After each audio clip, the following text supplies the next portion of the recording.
So what do you do when you're getting clowned for making an honest living? It might not be a job that's super glamorous, but you're you're able to bring home money, put food on the table, keep the lights on. And many times people see you in a certain light and they say, you're not supposed to do this. Well, I wanted to talk to you all today about a story somebody sent me about a young man, a rapper, who is getting clowned for doing DoorDash. Want to talk about that tonight, and also want to talk about some tax stuff. It is Tuesday, so we got to make it a tax Tuesday. If you all don't know me, I'm Kamari Ellis. I'm a tax accountant, former financial advisor, former institutional money manager. Many people call me the Finance Rebel. This is the Finance Rebel Show, where we talk all about money, personal finance, from kind of an old guy, old money, old professional perspective. All right, so tonight we're going to talk about it. All right, I see a couple people are on, but before we get into it today, I just saw something. New York, it's election day. I hope everybody voted. I voted, and I just saw New York's got a new mayor. Mondani has won New York, the youngest New York mayor in like the last century. Also America's first Muslim mayor. So this is going to be really, really interesting because a lot of people were really against him. The old establishment were really against this guy being in office in the most powerful place in the world, right? Or at least the financial center of the world, or one of the most powerful financial centers of the world. A lot of people didn't like it, but he had Bernie Sanders out for him. Many other ultra left progressives were out for him and liked him. So this is an interesting time. Seeing a lot of Democrats coming on and winning. I believe the New Jersey governor also won, who was a governor as well. But I'm not going to talk too much about politics tonight. We're going to talk about taxes, because again, it's Tax Tuesday, and we're going to talk about side hustles, y'all. All right, I'm going to jump right into this. So rapper. All right, let's go ahead. All right, there we go. Rapper 2K, Louisville, Kentucky rapper 2K is getting clowned for driving DoorDash, y'all. Now, for me, I thought this was really interesting because there was a time when I wasn't doing so well, a little over 10 years ago. I drove Uber. I drove Lyft. I even delivered newspapers. My partnership in a business I had before had started to fail and waning. Guess what? I had babies. They needed food. I had electricity bills that needed to be on. And still had to put gas in the cars. And, had to do what I had to do. But let's jump into this real quick. I'm going to go ahead and address this shit. I know a lot of y'all probably seen the video going around, them two niggas walking up on a nigga in American Deli. And yeah, that was me DoorDashing, gang. Shit, I'm gonna keep it a bean like 100. Like, nigga gonna do what he gotta do. You feel me? Motherfuckers ain't really streaming the music right now how I would like them to be. I mean, I'm a grown-ass man. I'm gonna go get it by any means. I do a lot of other shit outside DoorDashing too. Like, I hustle, I go get it. I ain't got no shame. I ain't got no pride problems. I don't think I'm too good for this or none of that. You hear me? Because I got personal partners, personal friends, family members. A lot of y'all do too. That's DoorDashing or doing whatever the fuck it is they gotta do to make ends meet or take care of their business. You see what I'm saying? And do what they gotta do. You know what I mean? Like, yeah, nigga DoorDashing and doing this right now for some bread, doing this right now and doing this, but when I take this bread and I'm motherfucking investing into this and then flipping into this, you heard me? And then nigga, come on now, don't do that. But it's eating a hoagie for me, but it's hilarious. Hey. Other thing is, I ain't snitching, nigga. Yeah, I was DoorDashing. I ain't snitching, though. I ain't ratting on no nigga. And I'm just speaking on me. I ain't speaking on nobody else. But 100. Even beyond that, there's a lot of other things niggas be doing to, get some money or whatever, get to the next level that, shit just ain't right. I ain't doing that shit. You know what I mean? I learned that all money ain't good, maybe. I learned this about how you make your money.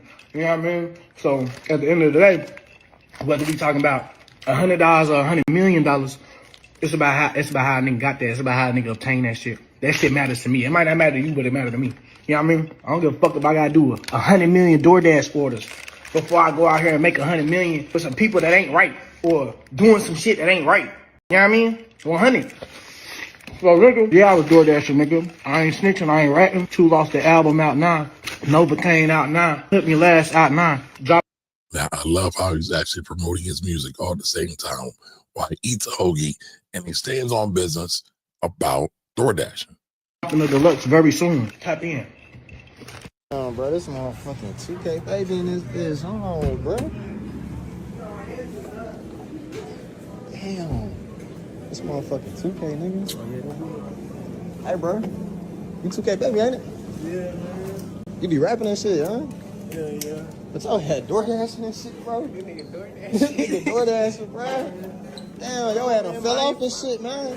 Bro, I ain't finished, you hear me? Hey, what song you used to sing, though? Man, you know my song, bro. Why you doing that? Hey, what song you used to sing, bro? Shit, Old Streets, ain't it? Old Streets? Damn, bro, we can't get no picture, bro. Yeah. You get a picture, bro. So it's funny, y'all. It's 2026. People are getting clowned for making legal money. I get it. He's a rapper. So they think that since he is a rapper, he should be on, popping, rich, luxurious, living in a mansion, on a yacht somewhere, driving foreigns, made back music, whatever you want to call it. But, people have struggles. Musicians have struggles. I can't really speak to all the other, street stuff he was talking about, snitching and all that. But at the end of the day, he's like, I'm a grown man. I got responsibilities. I think that's commendable. You got to stand up for that. I take my hats off to him. I mean, I'm a little cold right now, y'all. And y'all know I got a baldy, but I take my hats off to him. We need more people to be able to stand up and say, hey, I'm out here hustling. I got to do what I need to do. I got to feed my family or whatever his obligations are. And he's going to take care of that. What's the problem? But I want to know, what do y'all think about that? Do y'all think that's commendable, or should folks really be clowning him? Throw that in the chat. Let me know what you think about that, y'all. But also, real quick, for anybody who is DoorDashing, Ubering, doing side hustles and things like that, you get what's called a 1099. Either 1099, NEC, MIC, or K. If you get any of those, you are a business owner. So you get to write off things that you use for your business to make money. Again, that's one of the best positions to be in any situation when you're making money. Working 9 to 5 is great. Y'all know I don't have a problem working 9 to 5. However, it does not give you the best tax advantage. So why not take advantage of this? Promote your music at the same time. Get some extra cash from the side. Make sure you're able to get those tax deductions and those write-offs so you don't overpay and tip Uncle Sam, and do what you need to do, and you're doing it legally. I don't see a problem in it. But y'all let me know what y'all think about this.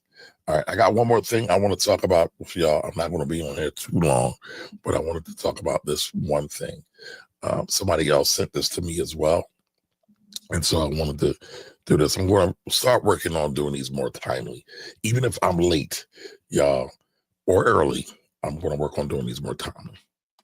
So let's take a look at this. Give me 1 second. Alrighty, so let's go here. So this is... The other thing I came to learn as I got money, and it was almost like someone pulled the curtain back for me, is how wealthy individuals play the tax game. Oh my gosh. And it's a tax game. So that's Professor G on the left. This is Stephen Barnett. I'm trying to remember the name of the show. I want to say it's a CEO Diary show. And they're on there talking about taxes. And someone sent this to me and they wanted to get my opinion about this since I am a tax expert. That's what they say, right? I'm an enrolled agent, meaning I've taken some tests. I've got some experience. I pass background checks. I help people with tax strategies. I help people with taxes. I help people get rid of IRS debt. And they wanted to know what my thoughts on this was. And that the average person has no idea is going on. Got to talk about money. Tax avoidance is a key skill to building wealth. He said tax avoidance, not tax evasion, y'all. Tax avoidance. Just keep that in mind because that is a key word. All right. Avoidance is cool. Evasion will get you sent to jail. Keep that in mind, y'all. And by the way, we don't talk about, I speak openly about I won't call it tax avoidance, but my tax strategies. If you're, it's like they said, if you're a prisoner of war, you have an obligation to escape. If you're trying to build wealth, you have an obligation to pay as little tax as possible. Do it legally, but Apple will issue their IP to Apple International in Ireland, and then they will use Apple Ireland. They will license their IP to America, charge them tens of billions of dollars, thereby increasing the income of Apple Ireland at a lower tax rate and decreasing the income in the US, thereby lowering their overall tax rate. So that's more of a sophisticated way to shift your income into a lower taxable jurisdiction. They call that income shifting. It's really advanced. It's not for your average everyday person. I'm not going to sit here and say everybody should try to start a corporation, open one up in one country and do business in another. I think that's just too much for your average everyday person who gets up and goes to work 9 to 5. But he makes some other good points. That is pure tax avoidance. Every organization, every corporation does this to the hilt, and so should you.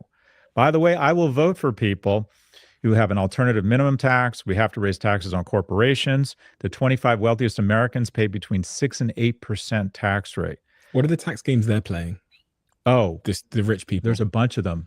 First and foremost, it's you buy stocks, you never sell them, you borrow against them. Okay, explain that to me like I'm a 10-year-old. So sure, you own $100 in Amazon stock. Yeah. You need money to buy something instead of selling the stock, and say it's gone up 50%. I say it's doubled.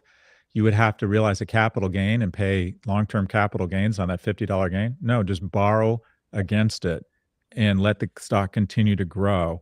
And you pay a little bit of interest, hopefully from your current income, but basically it's invest, borrow against it, and die. Put it into a trust and then pass it on to your kids. There's a lot of... Now, everybody wants to talk about trust these days. Sorry, y'all. Most people don't need a trust. Most people can't afford a trust. However, this guy is super rich. He's made over 9 figures throughout his lifetime, sold a business, made a bunch of money, gets paid a whole bunch of money for speaking engagements. However, the idea of invest, borrow, and die is a pretty sound one. Might sound morbid, but what it is that you're getting an asset, whether it's stock, it can be real estate, it can be a business. And then instead of selling that business, selling that stock, selling that real estate, you are going to borrow against it because it has some value and you can use it as collateral to a bank or some other kind of financial institution. And so you can get cash out for it to use it for other things. And so again, instead of selling it, because what happens when you sell, you're going to have some kind of taxable event. Now, sometimes not all taxable events are bad. Some are really, really good. Some can result in a loss, but some can result in a gain. And that gain is what you want to steer away from because it can cost you a pretty penny. It can cost you a pretty penny.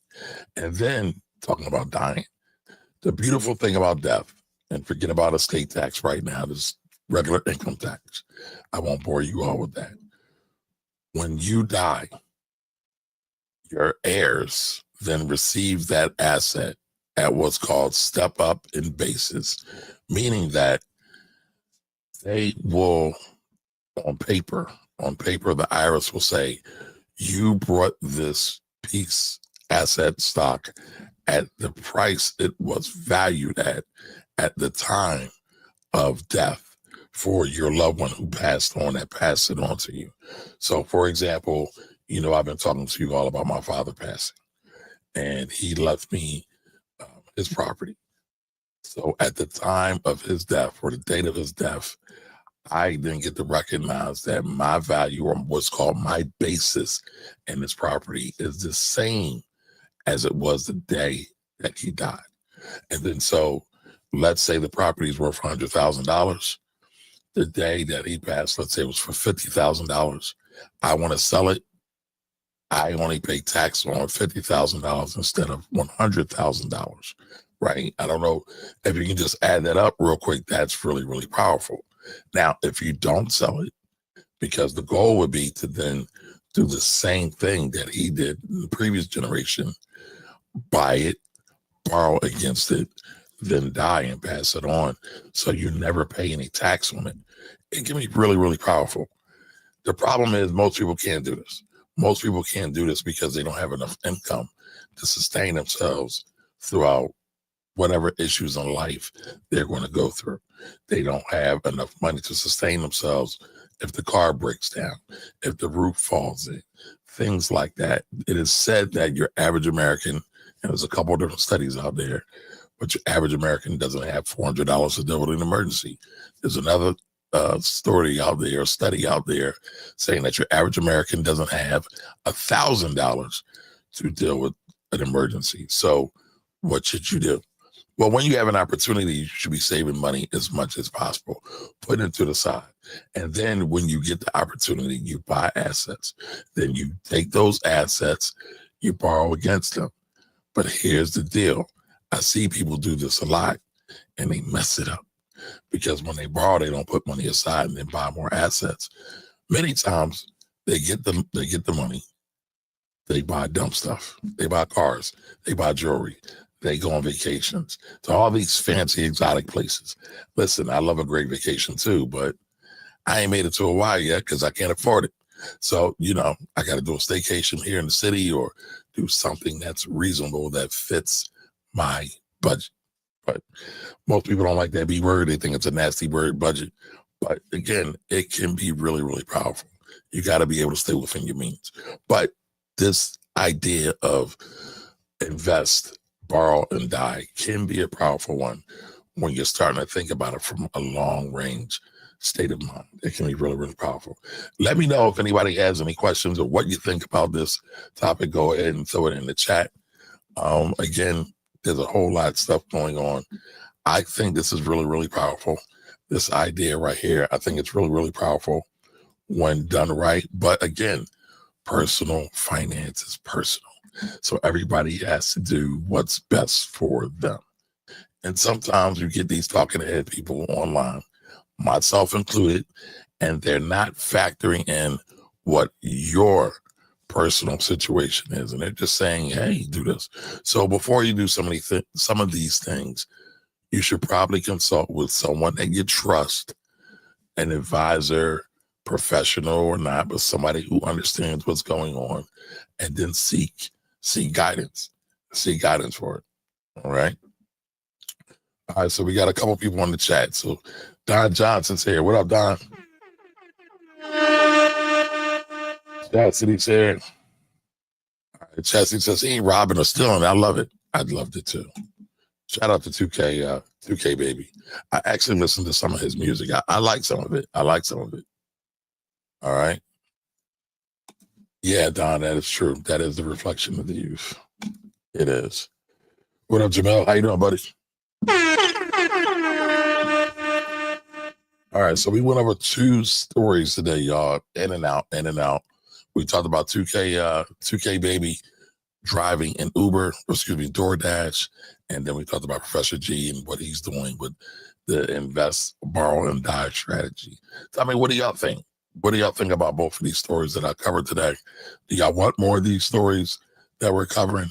I think they're both great. I think they're both applicable to everyday life.